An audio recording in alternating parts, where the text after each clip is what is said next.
Hello అండి, అందరికీ welcome to కొంచెం స్పెషల్ డిషెస్. టమాటా ఉల్లిపాయలతో సింపుల్గా టేస్టీగా కూర ఎలా చేసుకోవాలో చూపిస్తున్నాను. ఈ కూర అన్నంలోకి కాదండి, చపాతీలోకి దోశలోకి కూడా చాలా టేస్టీగా ఉండిద్ది. ఎలా చేసుకోవాలో చూపిస్తాను. ముందుగా మిక్సీ జార్లో ఎండుమిరపకాయలు మీ కారానికి తగినంత వేసుకోండి. ఈ కూరకి మనం రెడ్ చిల్లీ కారం వేయము, అందుకని ఎండుమిరపకాయలు మీ కారానికి తగినంత వేసుకొని 1 ఇంచు సైజ్ అంత దాల్చిన చెక్క, 1 ఇలాచి, 3 లవంగాలు, అలాగే సోంపు 1/2 టీ స్పూన్ దాకా వేసుకొని, జీలకర్ర కూడా 1/2 టీ స్పూన్ దాకా వేసుకోండి. అల్లం వెల్లుల్లి పేస్ట్ 2 టీ స్పూన్ల దాకా వేసుకోవాలి. మీ దగ్గర అల్లం వెల్లుల్లి పేస్ట్ లేకపోతే 4-5 వెల్లుల్లి రెబ్బలు, అలాగే అల్లం 2 ఇంచులు సన్నగా కట్ చేసుకొని వేసుకొని, కొంచెం నీళ్ళు వేసుకొని ఇలాగ గ్రైండ్ చేసుకొని పక్కన పెట్టండి. ఇప్పుడు స్టవ్ ఆన్ చేసుకొని కడాయి పెట్టుకొని 2 టేబుల్ స్పూన్ల దాకా ఆయిల్ వేసుకొని, 1/2 టీ స్పూన్ దాకా జీలకర్రని వేసుకొని, 2 పెద్ద సైజు ఉల్లిపాయలను సన్నగా కట్ చేసుకొని వేసుకోండి. అలాగే 3 పచ్చిమిర్చిని సన్నగా కట్ చేసుకొని వేసుకొని మంట మీడియం ఫ్లేమ్లోనే పెట్టేసి ఈ ఉల్లిపాయలను గోల్డెన్ కలర్ వచ్చేదాకా ఫ్రై చేసుకోవాలి. ఇలాగ మంచిగా ఫ్రై చేసుకోండి, అప్పుడే కర్రీ టేస్ట్ అనేది బాగుంటుంది.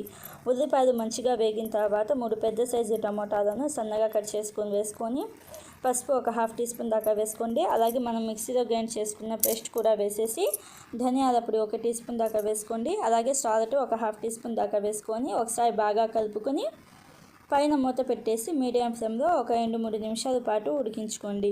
ఇలాగ 2-3 నిమిషాల పాటు ఉడికించుకున్న తర్వాత మూత తీసేసి ఒకసారి బాగా కలుపుకొని 1/2 గ్లాస్ దాకా నీళ్ళని వేసుకోండి. కప్పు వేసి చెప్పాలంటే 1 కప్పు దాకా నీళ్ళని వేసుకొని ఒకసారి బాగా కలుపుకొని పైన మూత పెట్టేసి మీడియం ఫ్లేమ్లో 8-10 నిమిషాల పాటు ఉడికించుకోండి.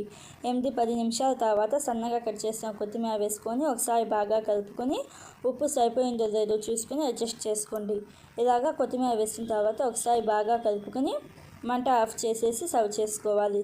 అంతే అండి, సింపుల్గా ఈజీగా టమోటా ఉల్లిపాయలతో కూర అయితే రెడీ అయిపోయింది. అన్నంలోకి చపాతీలోకి బాగుంటుంది, దోశలోకి కూడా చాలా బాగుంటుంది. ఒకసారి తప్పకుండా ట్రై చేయండి. సింపుల్ ప్రాసెస్, అలాగే అన్నం, చపాతీ, దోశ దేనిలోకైనా సరే చాలా టేస్టీగా ఉండిద్ది. ఒకసారి తప్పకుండా ట్రై చేసి మీకు ఎలా వచ్చిందో నా కామెంట్ బాక్స్లో చెప్పండి. Thank you friends, bye.